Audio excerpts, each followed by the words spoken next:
This morning, we are connected on Facebook. I want just to read your post from this morning.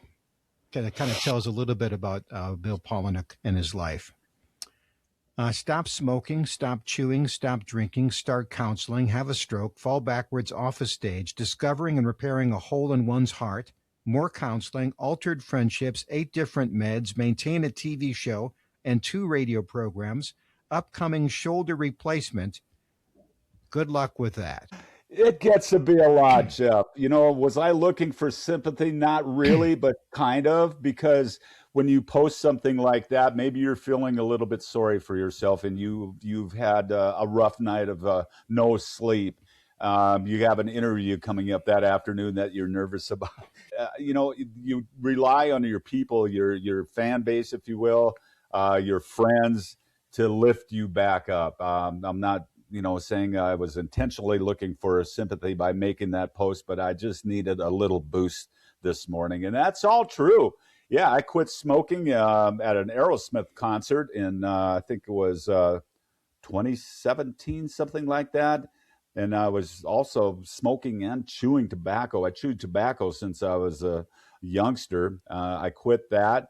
Then my heart started fluttering. I had to go on some medication, and excuse me. And let's see. Then we had the stroke in February. Okay, now just hold just a second.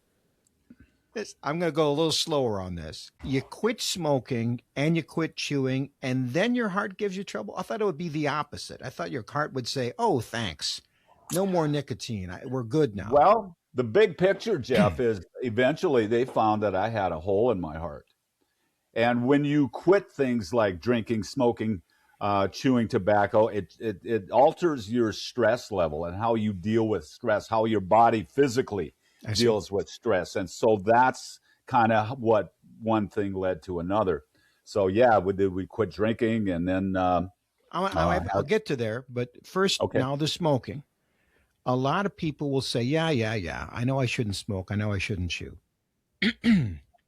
And then they just don't. They just keep going. Right? What was it that finally made you say enough's enough? Oh, I just was sick of it. I mean, how insane is that? Smoking and chewing? Oh my God! That's I have relatives, uncles, and acquaintances that were doing that, and it's just all of a sudden. I mean, well, I shouldn't say all of a sudden, but eventually you're just thinking this is insanity to be ingesting that much nicotine into your body every day. The one the guy I heard smell, say, I heard a guy say yesterday, he gave us smoking, and then he stopped and said, "Brother, that's a relationship." And I thought, interesting, because it isn't just a drug; it is a relationship. What makes cigarette smoking so hard to get rid of?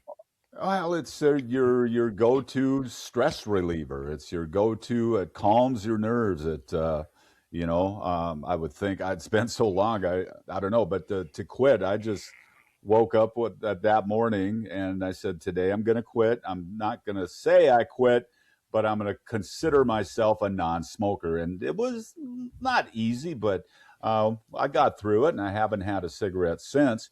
Chewing, on the other hand, whoa, that was difficult. That was hard. I would chew gum and eat toothpicks like I was mad at them. In fact, I still have toothpicks right here on my desk. I don't crave it any longer. I'm over it. But that was really, really difficult. I remember, leaving the house, getting into the vehicle and heading somewhere, and not feeling that round can in my back pocket, and just panic. Oh my God. And you turn around, or you go to a store to replenish your supply. It's insanity when you stop and think about it. And I just got tired of it.